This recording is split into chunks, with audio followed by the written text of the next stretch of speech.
29, Bu.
Kepada para pelaku usaha, syaratnya tiga.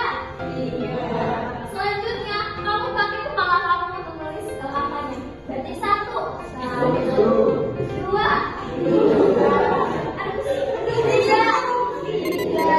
Cuma pakai kepala, kamu pakai pinggul kamu. 1, 2, 3. Bisa ya? Bisa ya? Oke, contoh. Oke.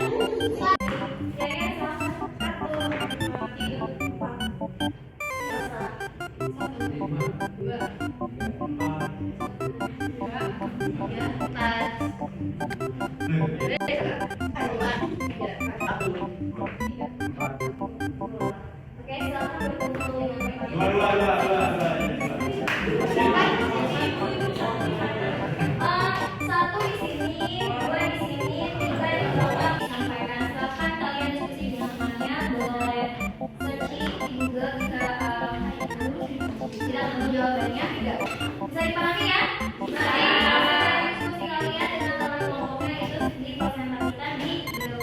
Oke, baik. Ini kelompok 1, kelompok 2.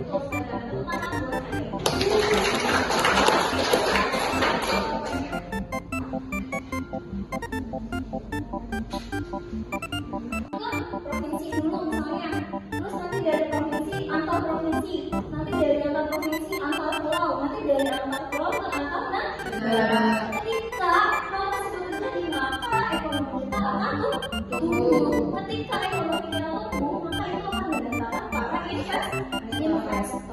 Lalu apa hubungannya dengan mengurangi pengangguran? Karena ketika usaha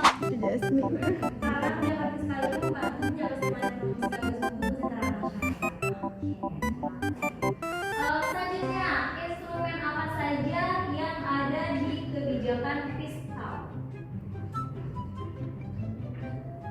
Kan masih seperti ayo, ada 2 kan ya Bu? Ada 2, oke, ada 2. Tuh, lihat ini ada 2. Sok, siapa yang bisa menyebutkan? 2. Tadi udah dibahas loh dari pengertian ketika kebijakan fiskal. Kebijakan ekspansi dalam kebijakan ekspansi dalam kontrak itu kebijakannya. Kalau instrumennya itu ada 2, tapi bukan itu. Nah, mas ini udahlah kita jadi kata saja. Apa? P 1. Pajak. Inflasi. Oke. Kalau tidak ada yang dipahami, silakan saya bertanya.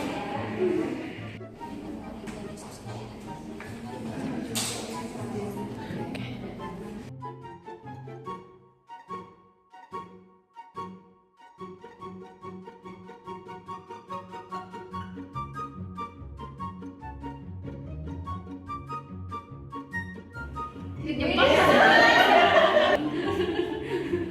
Saya pakai. Oh my god, Dewa.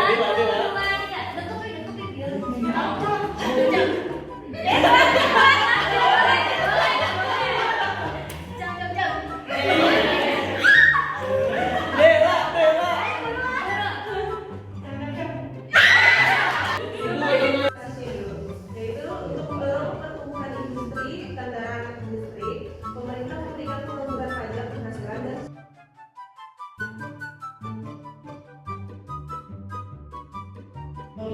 dalam APBN tersebut, anggaran untuk perlindungan sosial meningkat. Sementara pendapatan negara ditingkatkan melalui perbaikan sistem perpajakan tanpa menaikkan tarif. Pertanyaannya, jelaskan bagaimana APBN berperan sebagai instrumen kebijakan fiskal. Jawabannya, APBN berperan sebagai instrumen kebijakan fiskal dengan mengatur alokasi pengeluaran negara untuk mendukung prioritas seperti perlindungan sosial dan infrastruktur, serta meningkatkan pendapatan negara melalui perbaikan sistem perpajakan tanpa menaikkan tarif. Dalam APBN 2025, fokus pada stabilitas harga dan pemulihan ekonomi diwujudkan melalui peningkatan anggaran perlindungan sosial untuk membantu masyarakat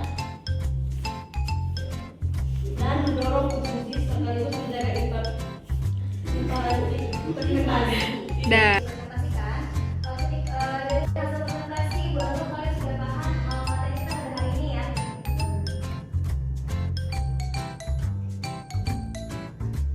Tentang kebijakan fiskal, oke? Nah, karena materi kita pada hari ini itu sudah selesai, Ibu akan tanya apa saja yang sudah kita pelajari pada hari ini. Jangan-jangan kalian lupa. Kalian tahu ikan mas gak? Nah, tahu ikan mas gak? Jadi ikan mas itu memorinya itu hanya 2 detik. 2 detik atau 5 detik. Kalau udah 2 detik atau 5 detik ini memorinya hilang. Kenapa? Makanya dia tuh gak bosan ada di akuarium yang sama walaupun lama. Nah kalau misalnya kamu disampaikan beberapa menit yang lalu sekarang lupa, berarti kalian sama dengan ikan mas. Mau sama kayak ikan mas gak? Tidak. Berarti kalian harus jawab pertanyaan refleksi kita pada hari ini, oke? Tadi kita membahas tentang apa sih? Kebijakan fiskal. Menurut kalian apa yang dimaksud dengan kebijakan fiskal? Oke, apa? Kebijakan fiskal adalah kebijakan pemerintah dalam mengelola penerimaan dan pengeluaran negara. Jadi apa namanya kebijakan fiskal tuh kita negara tuh mengelola penerimaan dan pengeluaran anggaran. Penerimaan dari apa?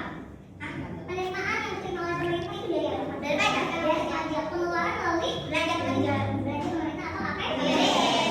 Selanjutnya adalah tujuan utama dari adanya kebijakan fiskal yaitu mendorong Jadi utama mendorong fiskal yaitu yang pertama adalah pertumbuhan ekonomi, yang kedua mengurangi pengangguran dan terakhir adalah stabilitas harga. Kenapa demikian? Yang demikian apa? Kita mencari